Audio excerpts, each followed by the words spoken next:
안녕하세요, 여러분. 오늘 이야기 배달부 웅이어멈이 준비한 이야기는 마음 한구석에 깊은 울림을 남길 현대판 효도 이야기입니다. 성공과 명예를 쫓던 한 남자의 탐욕이 한 가족의 평온한 일상을 무너뜨리고 그 속에서 피어난 모녀의 굳건한 사랑과 용기, 그리고 용서가 기적을 만들어내는 이야기.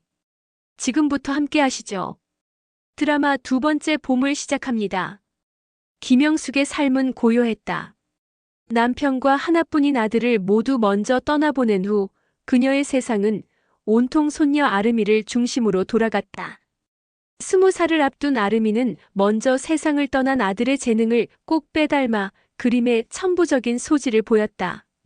낡은 한옥의 좁은 방에서 캔버스를 펼칠 때마다 영숙은 죽은 아들의 흔적을 보는 듯했다. 영숙에게 아름이의 꿈은 단순한 꿈이 아니었다. 그것은 먼저 간 아들의 못다 이룬 꿈이자 영숙 자신의 삶을 지탱하는 유일한 희망이었다. 아름이가 명문대에 진학하기 위해서는 수천만 원의 학비가 필요했지만 영숙에게는 가진 돈이 없었다. 그때 TV에서 희망의 소식이 들려왔다. 영파운데이션이라는 재단이 미래 예술 인재를 위한 거액의 장학금 프로그램을 신설한다는 뉴스였다. 영숙은 아름이에게 이 소식을 전했고 아름이의 눈은 희망으로 반짝였다. 그러나 뉴스 화면에 나타난 재단 이사장 강태성의 얼굴을 본 순간 영숙의 가슴은 얼음장처럼 차갑게 식어버렸다. 그는 20년 전 아들의 사업을 무너뜨리고 결국 아들을 죽음에까지 이르게 한 장본인이었다. 평온했던 영숙의 삶에 깊은 균열이 생기기 시작했다. 희망은 순식간에 절망으로 바뀌었다. 영숙은 아름이 모르게 홀로 강태성을 찾아갔다. 거대한 건물 로비에서 그녀는 초라한 행색 때문에 여러 번 제지당했지만 아들을 위한 마음 하나로 버텨냈다. 마침내 마주한 강태성은 세월의 흔적을 비웃기라도 하듯 여전히 오만하고 성공한 모습이었다. 영숙이 아름이의 이름과 장학금에 대해 이야기하자 강태성의 얼굴에 비열한 미소가 번졌다. 그는 영숙의 가슴을 찢어놓는 말을 아무렇지 않게 내뱉었다. 아, 그 아이가 박선우의 딸인가요? 그래서인지 재능이 있나 보군요. 죽은 아들의 이름이 그의 입에서 나오자 영숙의 몸이 떨려왔다. 강태성은 영숙의 고통을 즐기는 듯 그때의 일은 그저 비즈니스였을 뿐이라며 비웃었다. 영숙은 그 잔인함에 할 말을 잃었다. 그녀는 그날의 상처가 아물기는커녕 더 깊이 파고들었음을 깨달았다.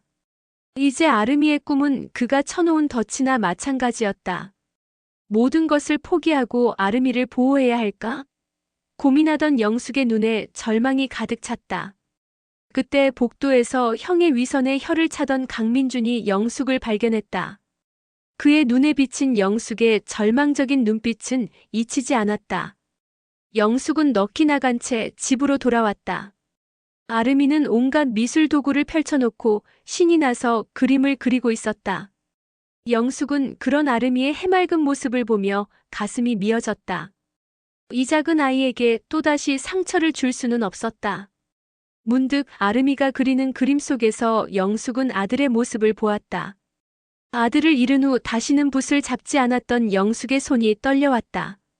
그녀는 결심했다. 아름이의 꿈을 지키기 위해 그리고 아들의 명예를 되찾기 위해 강태성과 맞서 싸우기로. 영숙은 자신의 재능을 되살리기로 마음먹고 그림을 그릴 공간을 찾아 나섰다. 낡은 화실 앞에서 우연히 강민준과 다시 마주친 영숙은 조심스럽게 자신의 사정을 이야기했다. 민준은 처음에는 망설였지만 영숙의 눈에 담긴 굳은 의지와 열망을 보며 마음을 열었다. 민준은 자신의 화실을 내어주며 형의 위선에 진저리가 납니다. 당신의 예술을 응원하겠습니다라고 말했다. 그렇게 영숙과 민준은 묘한 동맹을 맺었다.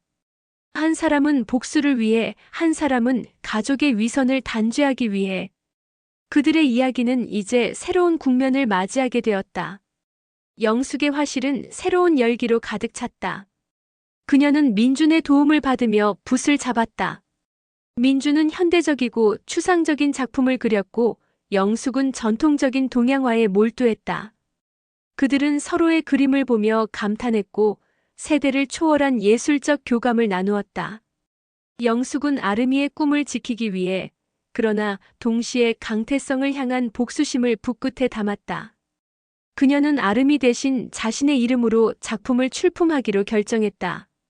마침내 장학금 심사일 영숙은 자신의 모든 아픔과 사랑, 그리고 한을 담은 그림, 어머니의 봄을 제출했다.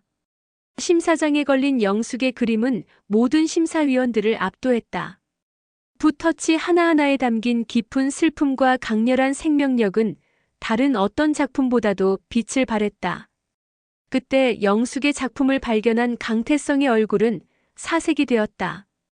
그는 영숙의 그림을 보며 과거의 악몽을 떠올렸다. 자신이 몰락시킨 친구의 어머니가 자신의 재단에서 가장 뛰어난 작품을 선보인 것이다. 강태성은 분노에 삭인 목소리로 비서에게 명령했다. 당장 저 여자의 그림을 훼손해.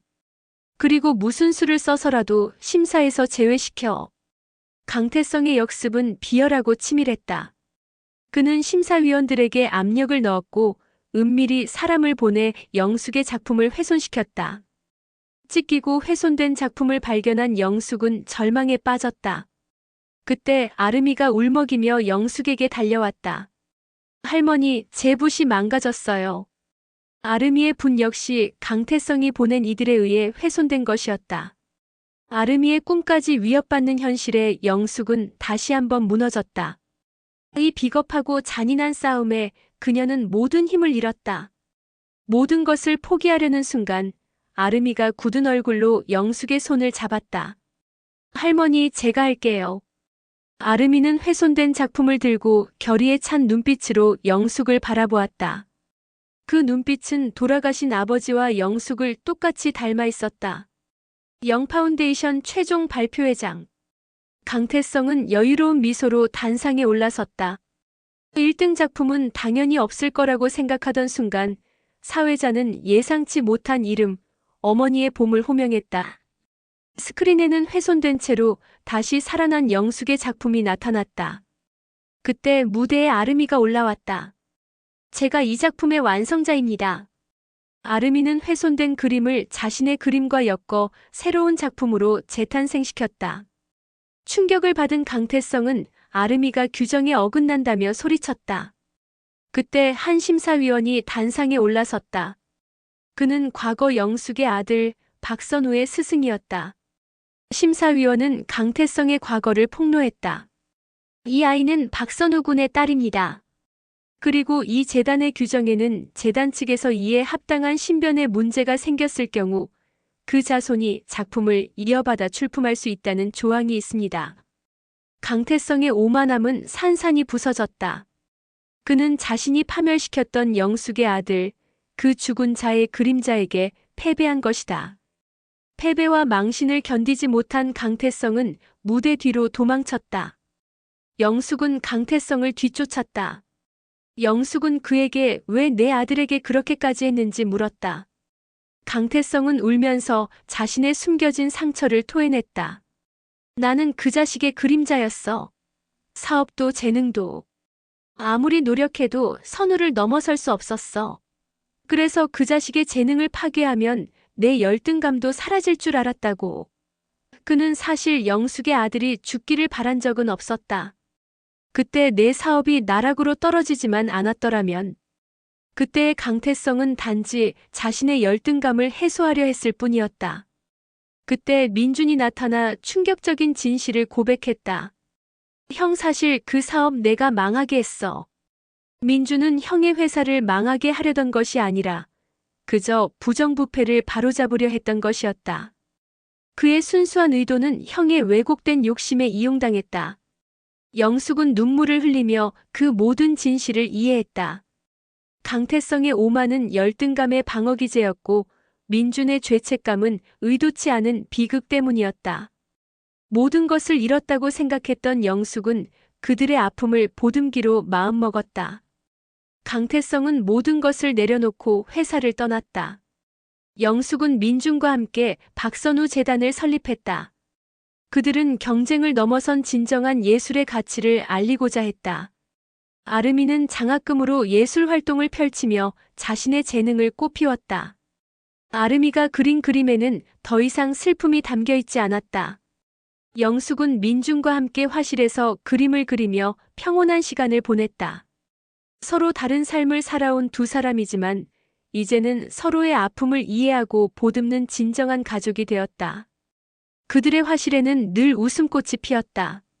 아들의 죽음으로 모든 것을 잃었다고 생각했던 영숙의 삶에 아르미의 꿈과 민준의 진심, 그리고 강태성의 회개가 더해져 비로소 두 번째 봄이 찾아왔다. 텅 빈 캔버스에 영숙은 가족의 모습을 그리기 시작했다.